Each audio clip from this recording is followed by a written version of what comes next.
이 새벽을 주님과 2부 돌아왔습니다. 이 시간에는 나성 세계로교회 주일 설교 말씀을 보내드립니다. 오늘은 요한일서 4장 7절에서 12절까지의 말씀을 본문으로 임지석 목사님께서 사랑에 대한 교훈이라는 제목의 말씀 전해주시겠습니다. 세상에서 볼 수 있는 어떠한 종류의 사랑도 결코 완전할 수 없다, 그런 말이 되겠어요. 오늘 본문에 보니까 예수님의 제자 가운데 아주 가까운 친척이죠. 젊은 나이에 예수님의 제자가 된 세베대의 아들 요한이 등장합니다. 주님은 요한을 사랑으로 가르치시고 돌보시는 가운데 사랑의 제자로 그를 만들어 주셨어요. 요한 또한 주님께 묵묵히 충성을 다하면서 사랑을 배우고 사랑을 실천했습니다. 그리하여서 그는 무수한 세대에 걸쳐서 수많은 사람들의 가슴 속에 사랑의 사도로 그렇게 기억이 되고 있어요. 이제 우리는 본문을 통해서 요한이 가르치고 있는 사랑에 대해서 몇 가지 교훈을 얻기를 원합니다. 특별히 주님의 사랑이 절실한 이 세대, 요한을 통해서 들려주시는 그분의 사랑을 우리 한번 깨달으시고 세상에 이러한 주님의 사랑을 증가하며 그렇게 살아갈 수 있게 되시기를 예수의 이름으로 축원합니다. 첫째, 우리 볼 수 있는 교훈이 있는데요. 사랑은 하나님께 속해 있다. 한번 좀 저를 따라해 주실까요? 사랑은 하나님께 속해 있습니다. 아멘. 우리가 사용하는 말 가운데요, 사랑을 노래하는 그런 표현이 아주 많이 있습니다. 그런데 진정한 사랑이란 무엇일까? 우리 인간들이 느끼는 그런 것이 아니라, 어떠한 인간의 감정이 아니라 하나님이 우리 가운데 허락하시는 것이 바로 사랑이다. 성경은 하나님 자신이 사랑이라고 그렇게 말씀을 하고 있는데, 그분이 사랑의 본체요, 사랑의 기준이 되신다, 그런 말 아닙니까? 결국 사랑은 하나님께 속해 있으며 그분으로부터 사랑이 시작된다.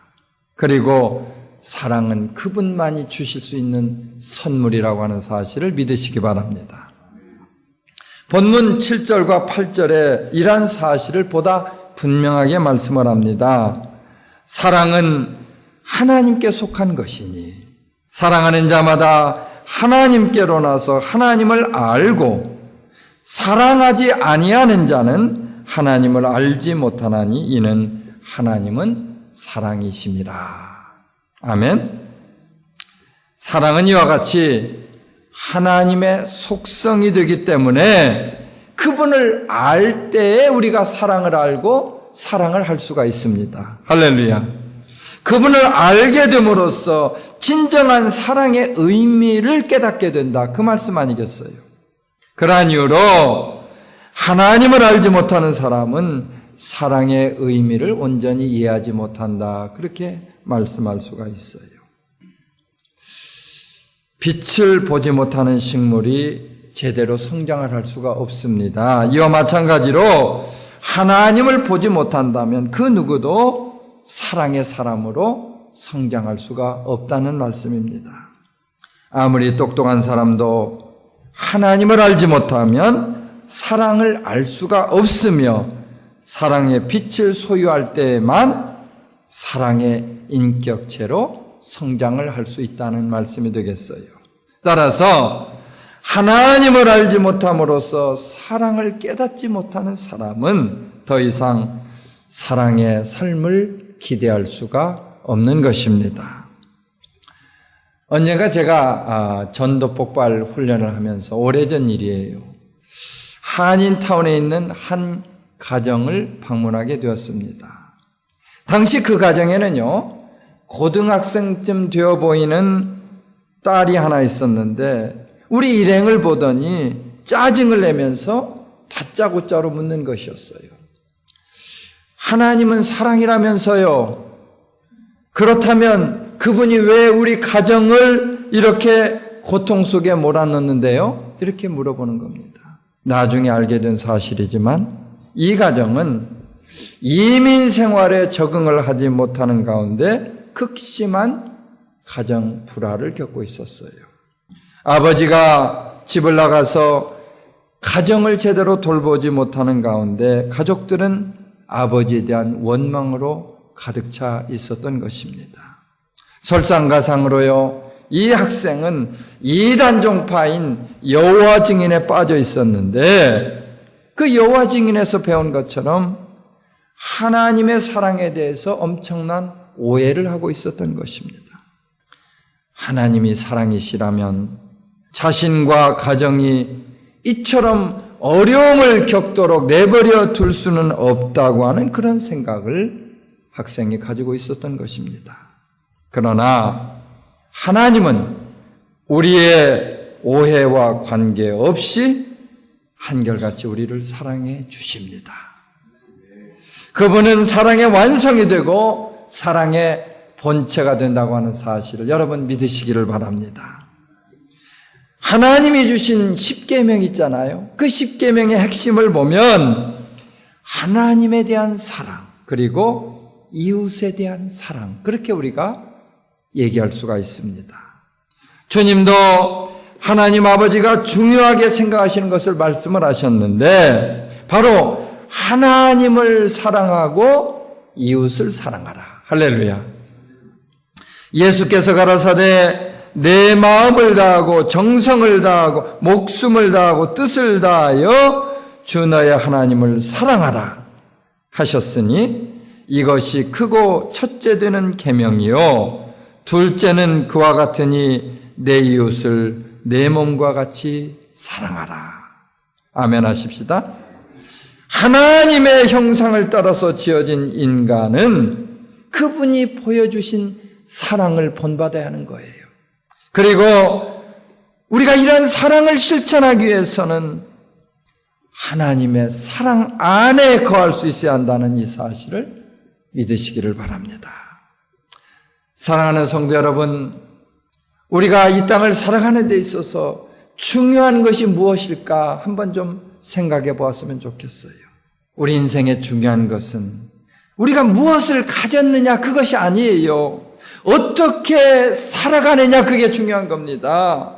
무엇을 하느냐가 중요한 것이 아니고 우리가 무엇을 하더라도 과연 사랑을 다해서 사랑을 쏟아서 했느냐 여기가 중요하다고 하는 말씀입니다. 아멘. 가진 것이 많고 아는 것이 많다고 해서 사랑을 할 수 있는 것이 아니라는 말이에요. 사랑은 하나님께 속해 있기 때문에 그분의 사랑을 따를 때, 그분 안에 있을 때 이러한 사랑이 가능할 수 있습니다. 사랑은 하나님께 속해 있기에 그분 안에 거하는 사람마다 이러한 사랑을 알게 된다. 그런 말씀이죠. 우리가 얼마나 그분 안에 거하느냐에 따라서 우리 인생에 대한 평가가 달라질 수 있겠는데 진정으로 그분 안에 있는 사람은 사랑을 세상에 증거할 수가 있다는 말씀이죠. 그리하여서 사랑하는 성도님들마다 하나님의 자녀답게 그분의 성품이 되시는 이 사랑을 본받아서 삶에 구체적으로 증거하며 그렇게 살아갈 수 있게 되기를 예수님의 이름으로 축원합니다. 두 번째 우리가 교훈으로 볼 수 있는 것은요, 예수 그리스도가 사랑의 완성이 된다. 할렐루야. 한번 또 따라 하시죠. 예수 그리스도가 사랑의 완성입니다. 아멘. 주님은 그토록 자신을 배반하고 멀리했던 사람들을 다시 찾아주셨습니다. 주님을 배신한 사람들 중에는요, 그분의 사랑을 한 몸에 받고 있었던 제자들도 있었어요. 뿐만 아니라 주님은 죄와 죽음 가운데 있던 우리를 살리기 위해서 온갖 수치와 고통의 십자가도 지셨습니다.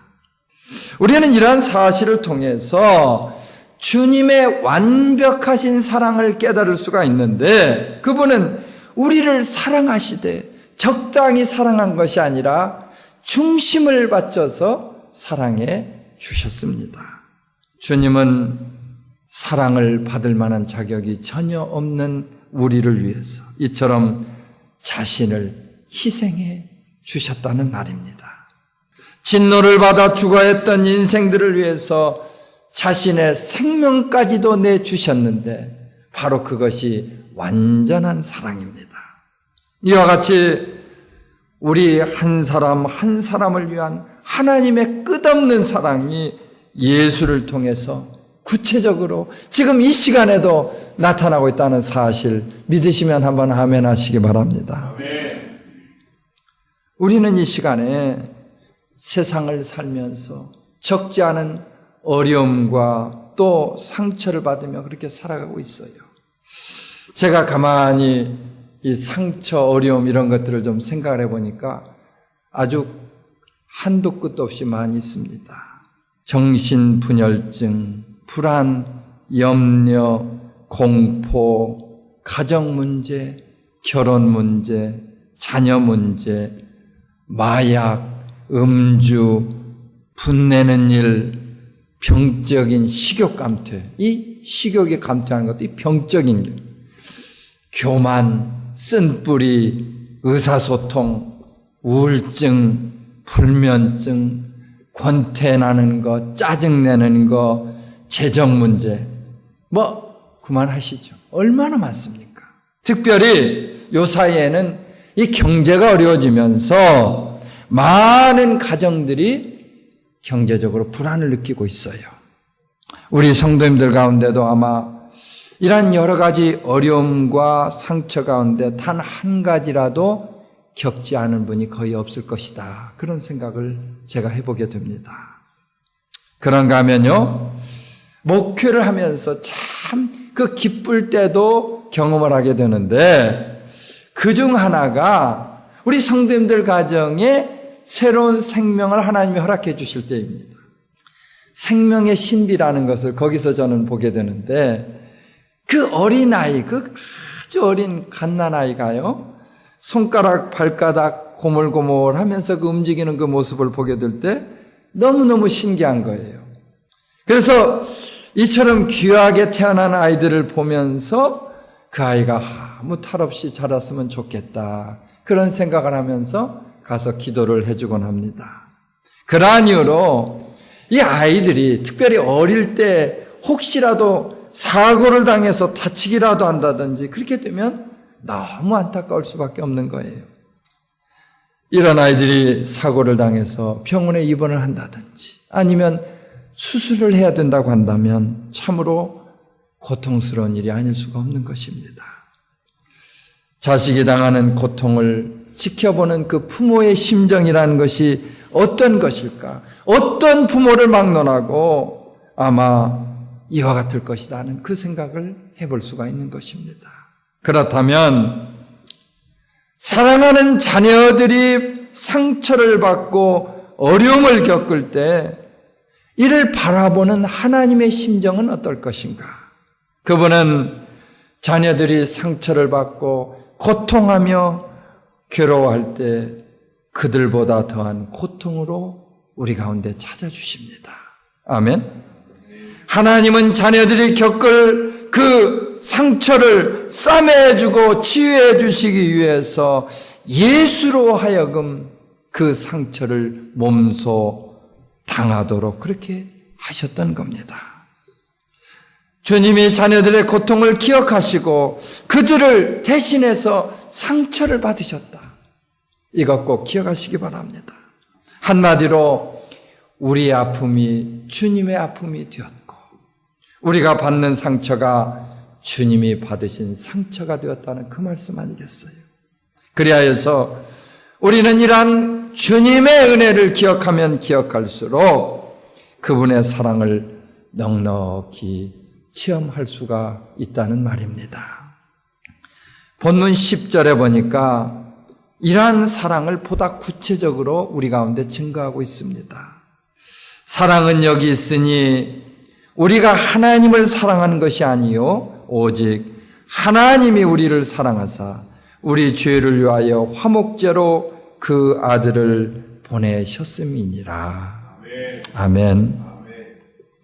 여러분, 여기에서 화목제라고 하는 이 말씀 주목해 볼 필요가 있는데, 이 말은 헬라어로 달랜다, 그런 의미가 있습니다. 우리의 죄로 인해서 하나님과의 관계가 한없이 멀어졌습니다. 그리고 하나님의 진노가 엄청나게 임하게 되었습니다. 그때 주님께서 친히 죄를 갚으심으로 하나님의 진노를 달래주셨다. 놀라운 일 아니겠어요? 주님은 아버지의 진노를 달래기 위해서 자신의 목숨을 희생하는 엄청난 대가를 지불하셔야 했습니다. 아멘. 주님이 이 땅에 오심으로 우리는 소망을 갖게 되었어요. 그분이 죽으심으로 생명을 얻을 수 있었다는 말씀 아니겠어요? 그분이 징계를 받으심으로 우리가 평화를 누리고 그분이 채찍에 맞으심으로 질병에서 낫게 된 줄로 믿으시기 바랍니다. 무엇보다도 주님이 죽음에서 부활하심으로 우리를 위한 완전한 사랑을 보여주셨습니다. 세 번째 교훈은요, 우리도 서로 사랑을 다하라. 한번 또 따라 하시죠. 우리도 서로 다해야 합니다. 사랑을 다해야 한다는 말이죠. 우리도 서로 사랑을 다해야 한다. 우리가 하나님을 통해서 사랑을 받았으면 그것이 이웃을 향한 사랑으로 이어져야 한다는 말이 되겠어요. 그분에게 받은 수직적인 사랑이 있고 우리는 사람과 사람 사이의 수평으로 사랑을 이루어야 된다. 바로 수직적인 사랑과 수평적인 사랑이 십자가 안에서 완전하게 이루어진 것입니다. 아멘. 주님은 요한복음 13장에서 말씀을 하십니다. 새 계명을 너에게 주노니 서로 사랑하라. 내가 너희를 사랑하는 것 같이 너희도 서로 사랑하라. 우리가 서로 사랑하면 이로써 모든 사람이 너희가 내 제자인 줄 알리라. 아멘. 여러분, 이 말씀 모르시는 분 없을 줄 압니다. 죽음을 앞두고 있던 주님이 제자들에게 남기신 유언이 있는데 그것은 니들이 돈이나 명예를 가지라 이 말이 아니고요. 서로 사랑하라. 할렐루야. 서로 사랑하라는 거예요. 이 계명은 우리가 해야 할 사랑의 질을 강조하고 있는데 주님이 우리를 사랑한 것처럼 우리도 이러한 사랑을 서로서로 실천하라. 그 말 아니겠습니까? 인간적인 사랑의 틀을 벗어나지 못하고 있는 사람들에게 당신이 보여주셨던 희생적이고 헌신적인 사랑을 이루라. 그런 교훈의 말씀 아니겠어요? 그렇다면 우리가 어떻게 이런 주님의 사랑을 실천하며 살아갈 수 있을 것인가? 무엇보다도 그분의 말씀에 순종하여서 그분을 따라서 이웃을 섬길 수 있어야 합니다. 주님은 일찍이 너희가 여기 내 형제 중에 지극히 작은 자 하나에게 한 것이 곧 내게 한 것이니라 이렇게 말씀을 하셨어요. 여러분, 여기에 작은 자, 누구를 얘기합니까? 성경에서 말하는 작은 자들이 우리 주변에 많이 있는데 세상에서 고통받는 사람들, 세상에서 가난 가운데 허우적거리는 사람들, 세상에 굶주리고 소외당하고 여러 가지로 외롭게 지내는 그 사람들이 적지 않습니다. 그들에게 주님의 이름으로 찾아가는 것이야말로 그분을 사랑하는 일이 됩니다. 그리고 보이는 이웃을 사랑할 때에 보이지 않는 하나님을 사랑할 수가 있다는 말씀이에요. 아멘. 그런 의미에서 나보다 어려운 이웃을 섬기고 보살피는 일이야말로 진정으로 주님의 사랑을 실천하는 일이 되는 줄로 믿으시면 아멘 하시기 바랍니다. 여러분, 홀트 아동복지 잘 알고 계시죠? 예. 거기에서 한 번은 윌체어 하우스 개관 예배를 드리게 되었는데 그 예배에 참석했던 사람들은 놀라운 간증을 듣게 되었습니다. 홀트 아동복지회를 세운 그 홀트 씨의 딸에 대한 그런 간증이었는데 그녀는 결혼도 하지 않고 평생을 고아들을 위해서 헌신했어요.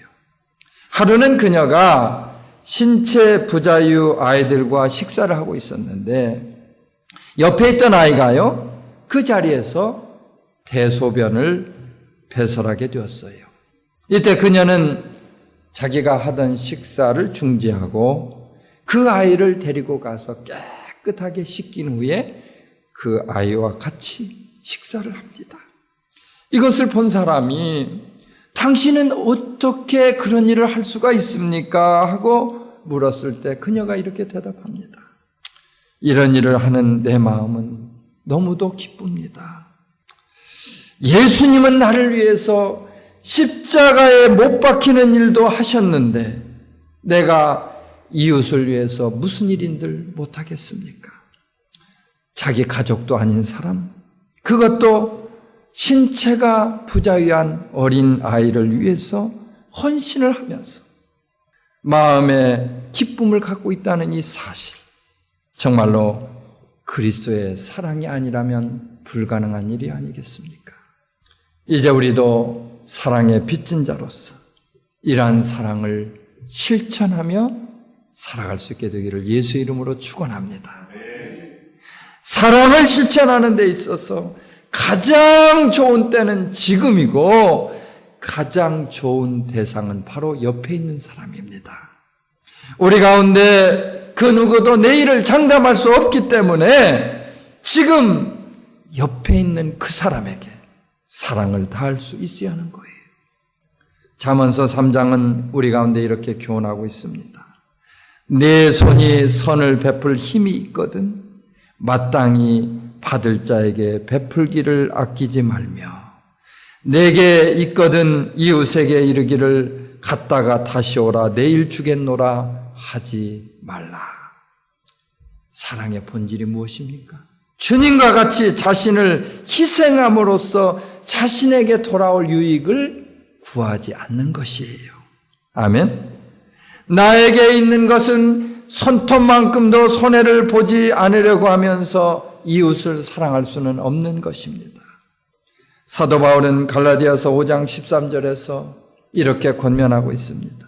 형제들아, 너희가 자유를 위하여 부르심을 입었으나 그러나 그 자유로 육체의 기회를 삼지 말고 오직 사랑으로 서로 종노릇 하라. 아멘.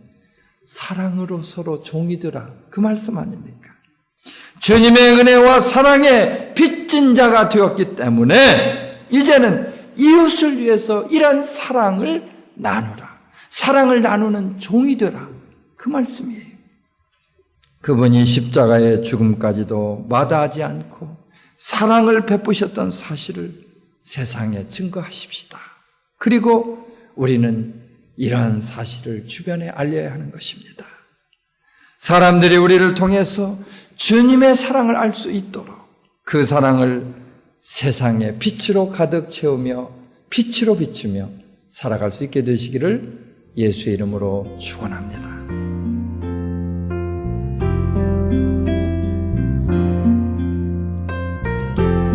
지금까지 나성 세계로교회 임지석 목사님께서 사랑에 대한 교훈이란 제목의 말씀 전해주셨습니다. 나성 세계로교회는 삼가와 하버드가 만나는 곳 301 사우스 하버드 블루버드 LA에 위치하고 있습니다.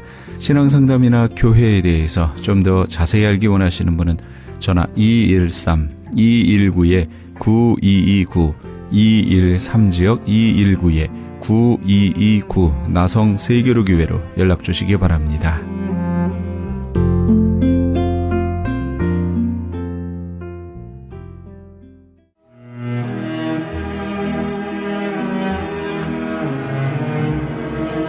크리스천 헤럴드는 신문과 라디오는 물론 TV, 인터넷을 통해 예수님의 복음을 가장 멀리, 가장 많이 전하는 종합 미디어입니다.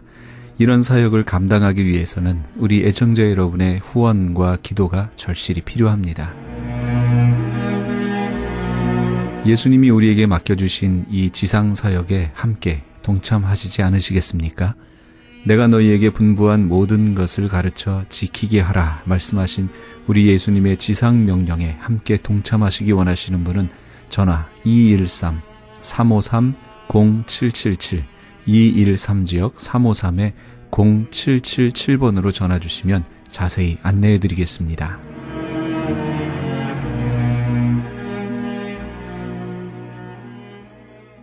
지금 여러분께서는 AM 1650과 인터넷을 통해 미 전역과 전 세계에서 하와이에서는 AM 1540으로 방송되는 크리스찬 헤럴드의 이 새벽을 주님과 2부 함께하고 계십니다.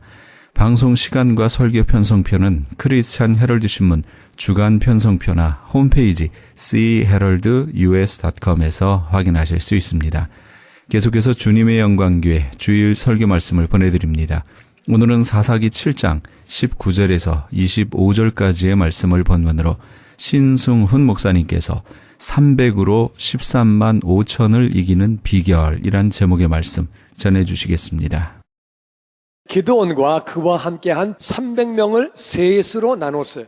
세 팀으로 나누어가지고 한 팀 100명씩 이렇게 섰는데 그런 상황에서 지금 이제 이경초는 밤 10시에서 11시 밤 10시에서 11시에 이제 첫 번째 보초가 6시에서부터 10시까지 쓰고, 그 다음에 한 번 4시간 쓴 다음에, 그 다음에 10시에 교대를 했는데, 교대를 하자마자 두 번째 보초, 1경 쓰고 2경 쓰고, 두 번째 보초가 쓰고 나서, 그때 바로 그 시간에, 그때에 그 기드온과 함께한 100명이 나팔을 불면서 전쟁할 때는요, 밤에 내가 어디 있는지를 숨기고 살살 나아가려고 밤에 가는 거죠. 안 보이게 하려고. 그런데 나팔을 불면서 소리 안 나게 하려고 옷을 다 이렇게 쫌매고, 옷이 나무에 스치면 안 되니까 옷을 묶고 이렇게 싸우는 건데, 나팔을 부는 거예요. 그리고 손에 가렸던 항아리를 부시는 거예요.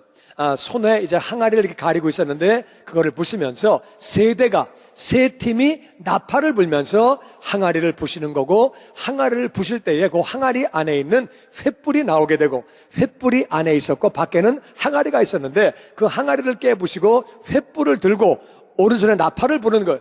지금 이렇게 횃불을 비치게 되면 자기가 있는지 다 알고, 횃불을 비춰봤자 100개죠. 100개가 3개 비춰봐야 300개죠. 그럼 상대방이 볼 때 300명이네. 뭐 금방 알죠. 아무리 바보라도 횃불 쫙 보면 금방 알죠. 횃불이 뭐 100개, 뭐 많아봤자 100개인데 횃불 딱 보고 나서는 횃불을 보이는 거예요. 밤에 전쟁할 때는 불을 보이면 안 됩니다. 어디서 오는지 알기 때문에 밤에 담배도 못 피게 해요. 불이 보이면 금방 알기 때문에. 그런데 횃불을 비치라고 그러고 횃불을 보이라고 그러는 거예요. 그래서 그러면서 또 오른손에 나팔을 들면서 나팔을 불면서 여호와의 칼, 기드온의 칼이다 이렇게 외치려는 거예요. 그래서 그들이 여호와와 기드온의 칼이라고 외친 거예요. 놀랍게 순종합니다. 기드온이 정말 하나님 명령에 그렇게 순종할 때에 그 본을 봐서 그런지 그 부하들도, 그 군사들도 놀랍게 순종합니다. 300명이 시키는 대로 세 팀으로 나누어서 항아리 안에 횃불을 넣고 항아리를 깨고 나팔을 불면서 여호와와 기드온의 칼이다 그러고 외치면서 나아갈 때에, 그렇게 했더니 각기 제자리에 서서, 그들은 그 제자리에 서서 나가는 게 아니고 제자리에 서 있는 거예요. 서 있으면서 그 진영을 에워싸고, 그 진영 13만 5천 명이 있는 진영을 갖다가 세 팀으로 에워싸봤자 얼마나 쌌겠어요? 그냥 이렇게 조금 이렇게 서 있는 거죠. 그래가지고 그런 상황에서 온 진영의 군사들이 그렇게 뛰고 부르짖으며 도망을 하는데, 그렇게 이제 그들이 외칠 때에 그들이 자기들끼리 13만 5천 명이 뛰면서 부르짖고 도망을 하는데 300명이 나팔을 부니까 여호와께서 그 온 진영에서 친구들끼리 칼로 치게 하고, 자기들이 어제까지 동료고 다 아는 사람들끼리 친구들끼리 칼로 치고, 그렇게 하면서 이 적군이 막 서로 죽이고 도망을 하고 그렇게 하는데, 이제 저 멀리까지 도망을 갈 때 끝까지 따라가서 그들이 이겼다고 성경은 그렇게 기록하고 있습니다. 놀라운 것은 그들이 그렇게 순종하면서 기드온도 순종하고 그리고 또 그 부하들도 300명도 끝까지 순종하면서 전쟁을 그렇게 이기게 되는 거죠. 그런데 이 전쟁이 조금 이상한 전쟁이에요. 전쟁은 칼 가지고 활 가지고 창 가지고 방패 가지고 가서 싸우는 게 전쟁인데 여기는 그렇게 하지 않고 보니까 전쟁이 항아리를 부숨으로 말미암아 그 안에서 횃불이 나오고 그다음에 나팔을 불면서 여호와와 기드온의 칼이다 그러고 말만 하는 거예요. 진짜 칼을 뺀 게 아니라 손이 두 개이기 때문에 한 손은 횃불, 한 손은 나팔을 푹 불고 난 다음에 나팔 불고 잘 들어라 여호와 기드온의 칼이다 이렇게 외치기만 하는 거예요. 그렇게 하는데 그들이 전쟁에서 승리했다고 성경은 그렇게 기록하고 있습니다. 이것은 상식을 벗어난 전쟁이 300명이 13만 5천 명을 이길 수도 없고 무기 없이 이렇게 횃불을 들고 이렇게 나팔을 불면서 외치는 전쟁은 세상에 그런 것은 없습니다. 정말 동화 같은 얘기가 실제로 이루어졌는데 이것이 어떻게 그렇게 이루어지게 된 거냐, 어떻게 된 건지 우리는 그 영적 의미를 우리가 알아야 되는 거예요. 항아리를 부수고 횃불을 나오게 했는데 이 항아리는 뭐고 횃불은 뭐냐, 우리 이 사실을 알아야 돼요. 횃불은 어떤 것이냐, 이 바로 빛. 이 횃불, 밤에 깜깜할 때 횃불, 빛은 예수님이 바로 빛이 되시는 거예요. 요한복음 8장 12절 말씀에 다 같이 읽어보죠. 시작. 예수께서 또 말씀하여 이르시되 나는 세상의 빛이니 나를 따르는 자는 어둠에 다니지 아니하고 생명의 빛을 얻으리라. 아멘. 예수님 말씀하시기를 나는 세상의 빛이라. I am the light. 예수님만이 빛이 되시는 줄로 믿습니다. 이 땅에 많은 빛이 있지만 진짜 빛은, 진정한 빛은, 우리 인생의 빛은 예수님만이 우리의 빛이 되시는 줄로 믿습니다. 예수님 I am the light, 나만이 빛이라고 말씀하시는 거예요. 그런데 예수님이 나만 빛인데 나를 따르는 사람은 어둠에 다니지 아니하고 생명의 빛을 얻으리라. 예수님을 따라갈 때 우리는 생명의 빛, 예수님의 빛을 얻게 되는 줄로 믿습니다. 예수님을 따라감으로 생명의 빛을 얻으신 분들은 아멘. 아멘. 아멘. 예수님을 따라갈 때 우리 안에 생명의 빛을 주시고 예수님은 우리에게 말씀하시기를 너희는 세상의 빛이라고 말씀하시는 거예요. 우리가 빛인데 문제는 뭐가 문제냐? 우리가 빛인데 우리가 항아리에 씌워 있는 거예요. 항아리에 씌워 있기 때문에 빛이 밖으로 나가지를 못하는 거예요. 그러니까 이 항아리가 깨져야 되는 거예요. 항아리를 깨고 우리는 빛을 나타내야 되는 거예요. 우리가 이 땅을 살면서 빛된 삶을 살 때, 항아리가 깨지고 빛된 삶을 살 때 하나님이 역사하셔서 승리하는 그러한 놀라운 역사가 있는 거죠. 우린 그 사실을 알아야 돼요. 바로 빛은 예수님을 의미하고 우리 안에는 다 빛이 있는데 항아리 때문에 빛이 가려서 안 나오는 거예요. 어떤 사람은 예수를 믿는다고 하고 말을 함부로 하고, 어떤 사람은 행동을 함부로 하고, 어떤 사람은 욕심이 너무 많고, 어떤 사람은 정말 이렇게 나쁜 습관을 버리지 못하고 항아리 때문에 안에 있는 빛이 잘 안 보이는 그런 사람들이 있습니다. 자아가 깨지고, 이 항아리는 뭐냐? 우리 인생들을 질그릇이라고 성경은 말하고 있습니다. 질그릇이 깨져야 내 자아와 내 욕심과 내 모든 것이 다 깨져야, 그래야 그 안에 빛이 나오는 거예요. 옆에 있는 분들을 살짝 보세요. 항아리가 보이나 빛이 보이나? 옆에 있는 분을 볼 때 항아리가 보여요? 빛이 보여요? 아무것도 안 보여요? 무슨 말인지도 모르겠어요. 우리는 자아가 깨지고 욕심이 깨짐으로 말미암아 우리 안에 있는 빛이 이웃들에게 나타나서 예수님을 전해야 하는 줄로 믿습니다. 질그릇이 깨져야 되고 항아리가 깨져야 되는 거예요. 그래서 우리는 다 질그릇이라고 성경은 기록하고 있습니다. 갈라디아서 2장 20절 말씀에 다 같이 읽어보죠. 시작. 내가 그리스도와 함께 십자가에 못 박혔나니 그런즉 이제는 내가 사는 것이 아니요 오직 내 안에 그리스도께서 사시는 것이라. 이제 내가 육체 가운데 사는 것은 나를 사랑하사 나를 위하여 자기 자신을 버리신 하나님의 아들을 믿는 믿음 안에서 사는 것이라. 아멘. 예수님을 믿는 사람들은 내가 예수님과 함께 십자가에 못 박혀 죽었다는 거예요. 그래서 이제는 내가 사는 것 아니고 내 속에 예수님만 사신대. 나는 자꾸 죽고 내 안에 예수님만 사시는, 예수님의 뜻이 다 이루어지는, 예수님의 소욕을 따라 사는 우리 모두가 되기를 주의 이름으로 축원합니다. 아멘. 이제 내가 육체 가운데 사는 것은 나를 사랑하사 나를 위하여 자기 자신을 버리신 하나님의 아들을 믿는 믿음 안에서, 나는 죽고 내가 예수님 뜻대로만 살면, 예수님 말씀대로 살면 이 험한 세상 어떻게 사냐? 누가 밥 먹여주냐? 누가 나를 다 그렇게 인도해주냐? 여러분, 나를 위해 죽으신 전능하신 주님이 우리를 인도하시고 보호하시는 줄로 믿습니다. 그러니까 나는 죽어도 내 속에 예수님만 살아도 염려할 것은 없는 것은 그분이 나를 다 인도하시고 보호해 주시는 거예요. 할렐루야.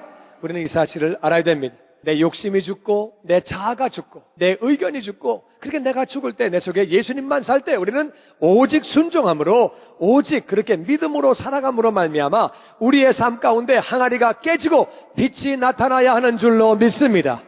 우리가 전도할 때 보면은요, 이제 95% 이상의 사람들은 관계에 의해서 교회를 옵니다. 가족, 친척, 친구, 직장 동료, 이웃, 동창, 학교 친구, 옆에 사는 사람, 뭐 여러 가지 그런 사람들의 인도를 받아서 교회를 오게 되는 것. 물론 텔레비를 보다가 복음 방송을 듣다가 교회에 오는 사람, 전도지를 받고 교회에 오는 사람, 라디오를 듣다가 교회에 오는 사람, 인생이 너무 어려워서 자기가 스스로 오는 사람, 그냥 진리에 관심이 있어서 오는 사람, 그런 분들도 있는데 그거는 5%도 안 되고 95%는 다 관계에 의해서 교회를 오게 되는 거예요. 그런데 예수 믿는 사람이 변화가 안 되면 전도가 안 되는 거예요. 예수 믿지 않는 사람이 예수 믿으라고 전도하면 너나 잘 믿어, 너나 잘해, 아이 됐어 1절만 해, 이렇게 되는 거예요. 우리는 반드시 변화되고 성숙해져야 하는 줄로 믿습니다.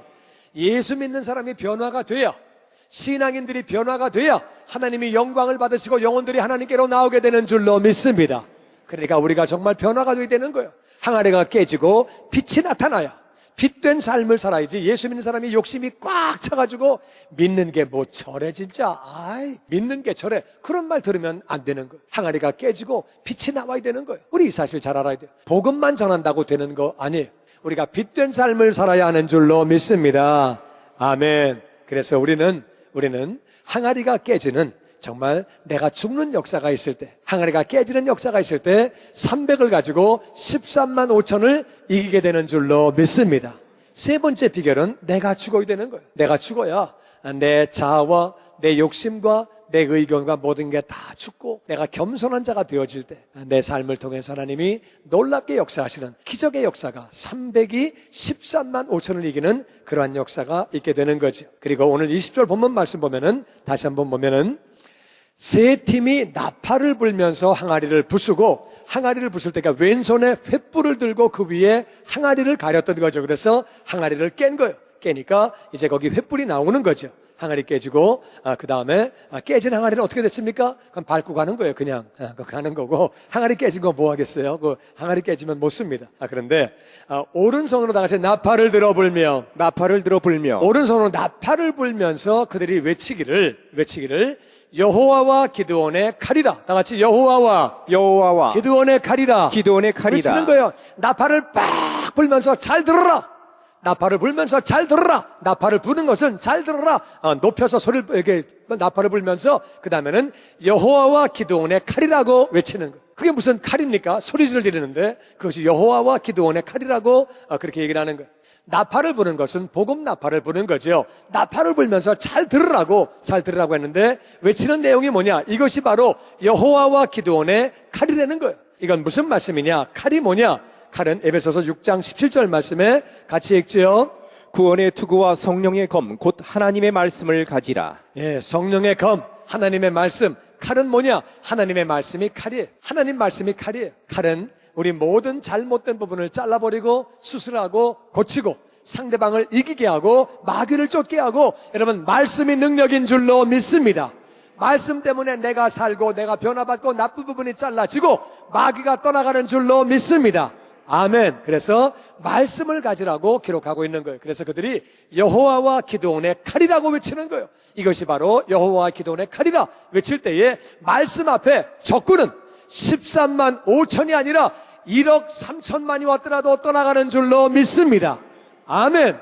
말씀 앞에 이기게 되는 거예요. 말씀을 가지고 이기는 거예요. 그들이 말씀을 가지고. 근데 말씀만 가지고 이기는 게 아니에요. 빛이 있어야. 우리가 빛된 삶을 살면서 말씀을 전해야 되는 것이지 말씀만 전해가지고 안 돼요. 또 빛만 가지고 안 되는 거예요. 우리가 빛된 삶을 산다고 해서 이웃들이 구원받고 돌아오는 거 아니에요. 빛된 삶을 살지만 우리는 동시에 복음을 전하며 우리가 그들을 주님께로 인도해야 되는 줄로 믿습니다. 그래서 말씀을 선포하는 게 얼마나 중요한지 몰라요. 말씀을 선포하면서 예수님이 메시아가 되시고 우리의 구원자가 되시고 모든 죄를 용서하시고 예수님 안에 우리는 모든 죄를 용서받고 구원받은 것을 선포하는 자녀가 되시기를 주의 이름으로 축원합니다. 아멘. 그래서 디모데후서 4장 2절 말씀에 같이 읽지요. 시작. 너는 말씀을 전파하라. 때를 얻든지 못 얻든지 항상 힘쓰라. 아멘. 그래서 말씀을 전파하라고. 때가 왔든지 아니면 때가 좀 애매모호하든지 그럴지라도 항상 힘쓰면서 말씀을 전파하라고. 왜? 말씀이 능력이 되는 줄로 믿습니다. 말씀 때문에 영혼이 살게 되고 나도 살게 되고 악한 것들이 다 떠나가게 되는 거죠. 그래서 말씀 앞에 미디안과 연합군들이 다 무너지는 거예요. 그런데 왜 여호와와 기드온의 칼이냐? 여호와의 칼이라고만 얘기하면 될 텐데 왜 여호와와 기드온의 칼이냐? 이것은 왜 그런 거냐면은 여호와의 말씀이지만 기드온이 선포해야 되는 거예요. 하나님이 스스로 말씀을 선포하시는 거 아니에요. 주의 종을 통하여 하나님의 사람을 통하여 우리들을 통하여 우리는 하나님의 말씀을 전해야 하는 줄로 믿습니다. 하나님 말씀인데 사람이 전해야 된다 그 말이에요. 하나님이 그냥 하늘에서 음성을 들려주시고 그 영혼에게 그냥 꿈을 꿀 때 말씀을 들려주시고 그러는 거 아니에요. 말씀은 기드온이 전하는 거예요. 하나님 말씀이지만 기드온이 전해야 되는 거예요. 그래서 하나님과 기드온이 동역을 해서 같이 말씀을 증거하는 거예요. 그래서 여호와와 기드온의 칼이라고 그렇게 말씀하시는 거예요. 그 말씀 앞에 모든 적들이 그렇게 무너졌다고 성경은 기록하고 있습니다. 300명이 어떻게 13만 5천 명을 이깁니까? 이것은 무엇을 의미하느냐? 물론 실제로 있었던 사건이지만 영적으로 뭘 의미하느냐? 이 13만 5천은 우리 인생에 찾아오는 많은 적군들, 우리 인생에는 많은 적들이 찾아옵니다. 질병을 가지고 찾아옵니다. 병을 가지고 찾아옵니다. 약한 것을 가지고 찾아오는데 300명 가지고는 도저히 이길 수가 없습니다. 질병, 약한 것, 우리 힘으로 이길 수 없는 거죠. 가난이 찾아옵니다. 불경기가 찾아옵니다. 기근이 찾아오는데 사람의 힘으로 이길 수 없다 그 말이에요. 그리고 가정에 문제가 있습니다. 자녀의 문제가 있습니다. 정말 인간관계에서 말할 수 없는 고통이 있고 어려움이 있습니다. 어떤 사람은 나쁜 습관 때문에 나쁜 버릇 때문에 고통을 당하고 있습니다. 어떤 사람은 악한 영 때문에 귀신 때문에 괴로움을 당하고 있는데 사람이 귀신을 이길 수 있는 거 아니에요. 그러니까 이 13만 5천은 도저히 사람이 이길 수 없는 그 숫자를 의미합니다. 그러나 우리는 비록 300이라 할지라도 하나님이 함께 하시면, 하나님이 역사하시면 반드시 승리하게 되는 줄로 믿습니다. 아멘. 인생에 무거운 짐이 많이 있는 거예요. 정말 인생에 말 못할 짐들이 많이 있지만 하나님이 함께 하심으로 우리는 그렇게 이기게 되는 거예요. 우리 이 사실을 잘 알아야 돼요. 말씀 때문에 미디안 군대가 다 그렇게 멸망당하는 거지. 300으로 13만 5천을 이기는 비결 네 번째는 뭐냐? 말씀을 전파할 때 우리는 승리하게 되는 줄로 믿습니다. 말씀을 전함으로 우리가 그렇게 승리하게 되는 거예요. 우리 인생은 300과 같은 존재, 연약하고 부족하고 여러 가지로 정말 아쉬운 것이 많은 것이 우리 인생이에요. 그런데 이 300을 가지고 어떻게 세상을 이기느냐? 어떻게 마귀를 이기느냐? 어떻게 악한 것들을 이기느냐? 내 자신과 어떻게 싸워서 이기느냐? 300을 가지고 13만 5천 명을 이기는 비결이 어떤 것이냐? 첫 번째는 기도하는 거예요. 우리가 기도할 때 하나님은 반드시 응답하시는 줄로 믿습니다. 우리 교회는 미라클 블레싱을 통해서 많은 사람이 기적을 체험하고 축복을 체험하고, 여러분 생각해 보십시오. 우리가 하나님 앞에 정말 이민생활 바쁜 중에 하나님 앞에 나와서 전심으로 간구하고 찬양하고 기도할 때 하나님은 반드시 응답하시는 줄로 믿습니다. 다시 언약의 하나님, 언약의 하나님, 언약의 하나님, 언약의 하나님, 언약의 하나님이시기 때문에 하나님은 그 약속을 반드시 지키시는 거예요. 그래서 우리가 믿음을 가지고 나와서 기도할 때 하나님은 반드시 응답해 주시는 거예요. 그래서 우리는 믿음을 가지고 기도하는 거죠. 이번에 미라클 블레싱 여러분들이 참여함으로 말미암아, 여러분 한번 생각해 보세요. 하나님이 보실 때에 정말 그 믿음을 가지고 나와서 찬양하며 기도하고 그 영혼들이 얼마나 예쁘겠어요. 하나님 그래서 그 기도에 반드시 응답해 주시는 거예요. 우리 교인들 가운데 많은 사람들이 이 미라클 블레싱을 통해서 기적을 체험하고 축복을 체험하고, 그래서 이번 기회가 여러분을 위해서 존재하는 것을 꼭 깨달으시고 기도함으로 300을 가지고 13만 5천을 이기게 되기를 주의 이름으로 축원합니다. 두 번째는 순종하는 것. 기도는 바보가 아니에요. 13만 5천 명이 있는데 3만 2천 명이 많다는 거예요. 기도원이 말 한마디 할 수 있죠. 하나님, 어떻게 우리가 많습니까? 우리가 4분의 1도 안 되는데요. 말이 안 됩니다. 그런 말을 안 합니다. 너무 많다. 줄여라. 가라 그래라. 그랬더니 2만 2천 명이 가는 거예요. 10,000명밖에 안 남았어요. 얼마나 마음이 이렇게 좀 조마조마하고 마음이 힘들었겠어요. 그러니까 하나님이 이것도 많다는 거예요. 하나님, 어떻게 10,000명이 많습니까? 저쪽은 지금 우리보다 얼마나 많은데요. 그런 말 하지 않습니다. 그리고 이제 물 먹는 그 모습을 보고 300명만 남기고 9,700명을 보내려는 거예요. 하나님 혹시 잘못 보신 거 아닙니까? 이쪽하고 이쪽을, 이쪽 지금 9,700이 남아도 지금 시원치 않은데 300명만 남기라니요? 이렇게 얘기하지 않고 무조건 순종합니다. 내 생각에 이해가 안 돼도 내 정말 이 경험과 다르더라도 하나님 말씀을 순종하고 감동에 순종하기를 무조건 순종하면 하나님이 승리하게 하시는 줄로 믿습니다. 아멘. 순종하는 거예요. 기도원이 순종했더니 그 부하들도 역시 순종합니다. 그래가지고 세대로 나눠라. 아멘. 아이고 300명 가지고 나눌 게 뭐 있습니까? 같이 붙어도 안 되는데 뭘 또 쪼갭니까? 그런 얘기 안 합니다. 셋으로 쪼개요. 그리고 왼손에 횃불을 들고 항아리로 막아라. 전쟁으로 볼 때는 말도 안 되네. 항아리는 왜 들고 나갑니까? 무슨 항아리는 왜 들어요? 그런 얘기 안 하고 횃불 들고 항아리로 가려라. 그리고 왼손엔 나팔을 불어라. 칼은요, 활은요, 창은요, 방패는요, 이런 건 묻지 않습니다. 세대로 나누어서 횃불을 들고 항아리로 가리고 왼손에 나팔을 불고 그 다음에 항아리를 깨면서 너희들은 여호와와 기드온의 칼이라고 외치기만 해라. 그렇게 시키는 거. 인간적으로 볼 때는 말도 안 되는 소리. 그런 전쟁이 어디 있습니까? 횃불 들고 나팔 불고 떠들면 와 죽여라 그 뜻이죠. 전쟁할 때 횃불 키우고 나서 그 다음에 나팔 불면서 떠들면은 우리 여기 있다 다 죽여라 그 뜻인데, 그런데 300명이 무조건 순종합니다. 우리가 이해가 안 가도 하나님 말씀을 순종하며 위임권위를 순종하면 우리의 삶 가운데 놀라운 역사가, 기적이 나타나는 줄로 믿습니다.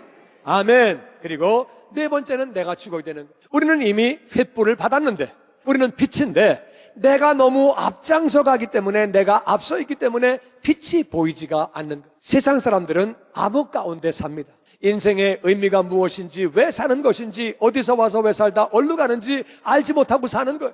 우리가 빛된 삶을 살아야 되는 것이, 우리가 빛이 안 되면 그분들은 빛을 만날 길이 없는 거예요. 여러분과 제가 나는 죽고 내 속에 예수님만 사는 역사가 있기를 주의 이름으로 축원합니다. 내 욕심이 충만하기 때문에, 나밖에 모르기 때문에 그저 내가 살아있으면 안 되는 것이고, 나는 자꾸 죽고 내 속에 예수님만 살아야 하는 줄로 믿습니다.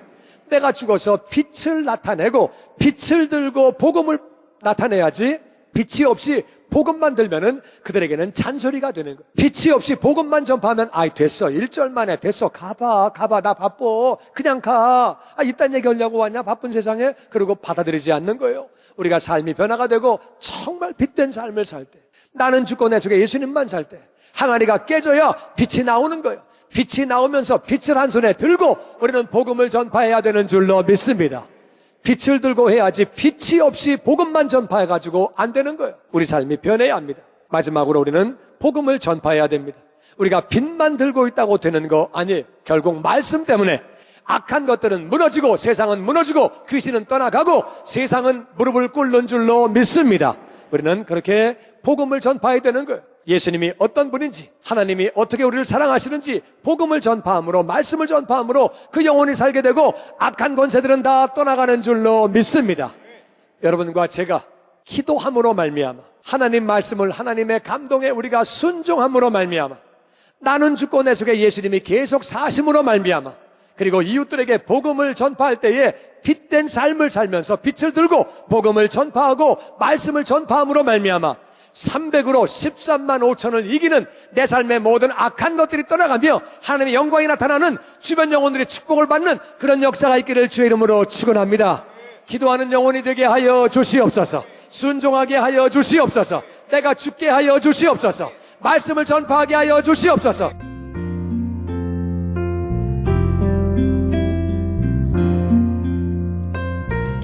지금까지 주님의 영광교회 신승훈 목사님께서 300으로 13만 5천을 이기는 비결이란 제목의 말씀 전해주셨습니다. 주님의 영광교회는 1801 사우스 그랜드 애비뉴 LA에 위치하고 있습니다. 신앙상담이나 교회에 대해서 좀 더 자세히 알기 원하시는 분은 전화 213-749-4500 213지역 749-4500 주님의 영광교회로 연락주시기 바랍니다.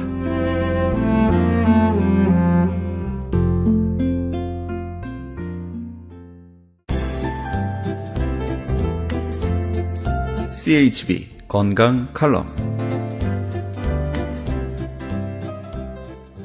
안녕하세요. 건강 칼럼 60번째 시간입니다. 어린아이들이 장난치는 놀이 중에 상대방의 손을 꼭 쥐어서 피가 통하지 않게 한 후에 피를 통하게 해서 짜릿한 느낌이 나도록 하는 놀이가 있습니다. 그런데 이제는 나이가 들어서 그런 놀이를 하지 않아도 손과 발이 짜릿짜릿한 말초 순환장애에 시달리시는 분이 많습니다. 말초 순환장애는 손발의 신경이 당뇨, 영양실조, 비타민 결핍, 유전 질환 등에 의하여 손과 발의 동맥이 좁아지고 혈액이 탁해져서 충분한 양의 혈액이 공급되지 않으므로 통증과 짜릿한 느낌이 듭니다. 말초신경이 타는 듯한 느낌과 자신의 손발이 아닌 것 같은 느낌, 바늘로 찌르는 듯한 느낌, 아예 감각이 없어지는 증상 등이 있을 수 있으며 뻐근한 느낌, 손가락, 발가락이 끊어지듯 아프고 쥐어짜는 듯한 느낌 등등이 있습니다. 잠잘 때 증세가 더 심해진다면 말초신경증이고 걸을 때 증세가 더 심해진다면 순환장애를 의심해 볼 수 있습니다. 좁아진 혈관에 혈액을 순환시키려고 혈액순환제로 알려진 아스피린을 복용하는 분들도 계십니다만 아스피린은 혈액을 녹이면서 모세혈관에 구멍을 낼 수 있으므로 뇌출혈을 조심해야 합니다. 이러한 증상이 계속되면 입 주위에도 저린 증상이 나타나기도 하고 더 심하면 뇌졸중이라고 갑자기 의식을 잃고 쓰러져서 반신마비와 언어장애의 중풍을 일으킬 수도 있습니다. 뇌에는 영양과 산소를 공급하는 중요한 혈관이 다른 곳에 비하여 아주 정교하게 분포되어 있는데 이 혈관이 막히거나 파열되면 뇌졸중인 중풍에 걸리게 됩니다. 예방 방법의 민간요법으로 둥글레차, 만삼, 마, 오미자차, 구기자차, 알로에, 당귀, 생강차, 연뿌리, 감자, 오가피가 좋고 가끔은 안마를 받는 치료와 귀찮더라도 하루에 30분씩 반신욕을 하는 것이 좋습니다. 자, 그럼 어떻게 하면 혈액순환 장애를 극복하고 손발 저림은 물론이고 뇌졸중을 예방할 수 있는지를 알아보겠습니다. 우선 심한 어지러움증, 헛구역질 등이 있으면서 중심을 잡지 못하면 아주 위급한 상황으로서 호흡을 잘 할 수 있도록 머리를 옆으로 돌려주고 상반신을 높여 눕히고 절대 안정을 시키면서 찬물 또는 얼음으로 머리에 찜질을 하며 손가락과 발가락을 따주어서 응급조치를 하여야만 합니다. 상황이 여기까지 오지 않게 하려면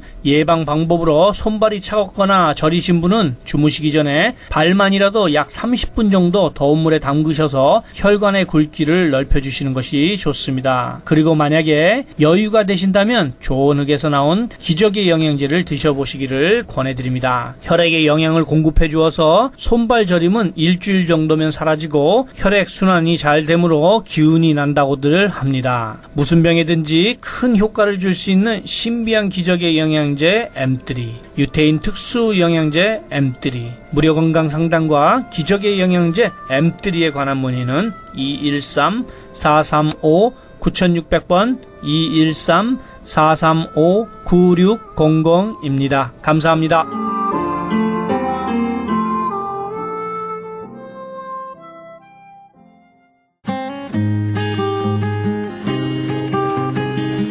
교계 게시판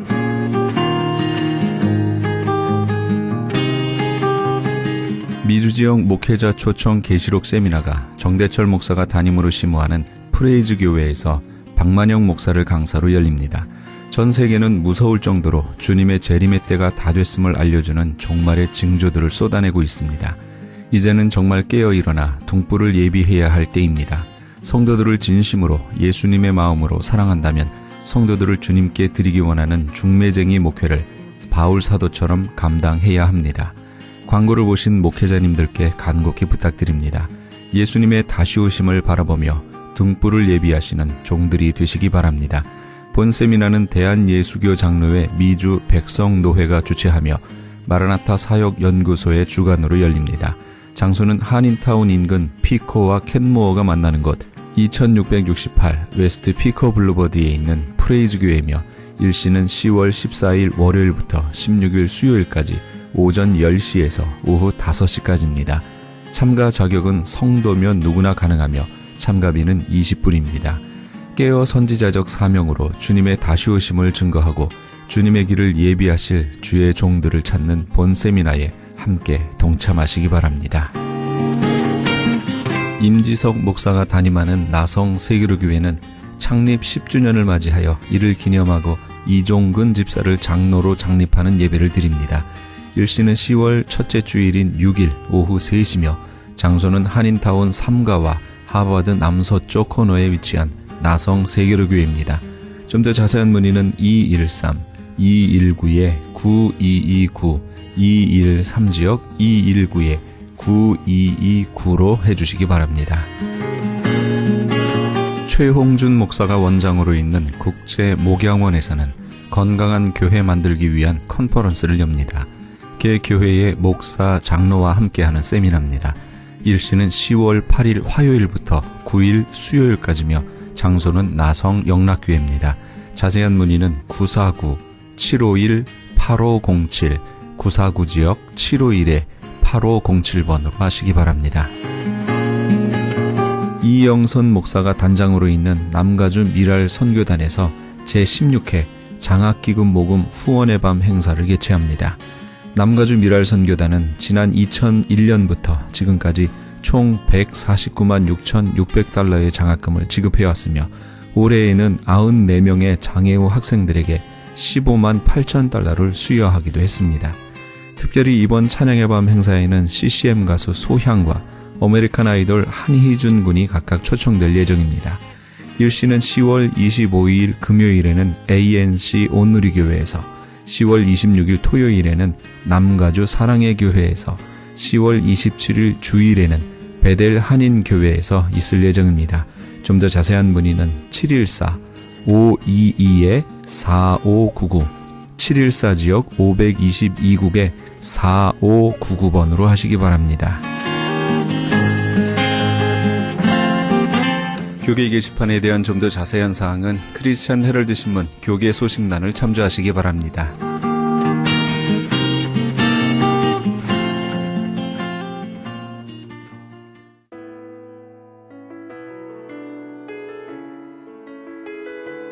주님을 만나셨습니까? 그리고 생활의 변화를 느끼셨습니까? 네, 이런 질문들은 그리스도인들을 당혹하게 만듭니다. 그러나 오히려 스스로 그런 질문들을 던지며 주님을 만나 변화된 삶을 살고자 노력해야 합니다. 우리는 역사상 가장 위대한 신학자인 어거스틴을 잘 압니다.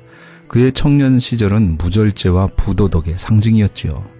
또한 그는 이단 종교를 위해서 자기의 천재적 머리를 바침으로 우상의 화신처럼 보이기도 했었습니다. 어머니 모니카의 설득과 기도에도 불구하고 그의 삶은 회생이 불가능해 보일 정도로 타락의 길을 걸었었습니다. 이 청년에게서 성자의 모습은 한 구석에서도 찾을 길이 없었지요. 그러나 그도 예수 그리스도와 개인적으로 만난 이후에 철저하게 변했습니다. 자유라 믿었던 방종의 길을 버리고 그리스도의 길에 뛰어들어 완전히 새로운 삶을 시작했습니다. 예수님과의 만남은 곧 변화를 요구합니다. 이전의 무절제한 삶의 양식을 버리고 전혀 새로워진 의의 길로 가도록 요청되어지는 것이죠. 주님을 만난 이후 자신의 삶은 어떻게 변했는지, 지금까지의 방종한 삶의 태도를 버리고 철저한 그리스도인의 삶으로 살아가고 있는지 자신을 돌아보시는 그런 하루가 되시기 바랍니다. 이 프로그램은 먹는 음이온 TM 포뮬러를 취급하는 효과좋기로 소문난 내처 영양제 센터와 이민법을 전문으로 하는 김한주 변호사 사무실에서 도움 주셨습니다. 지금까지 크리스천 헤럴드 방송에서 보내드린 이 새벽을 주님과의 정영철이었습니다. 고맙습니다. 찬양받으소서.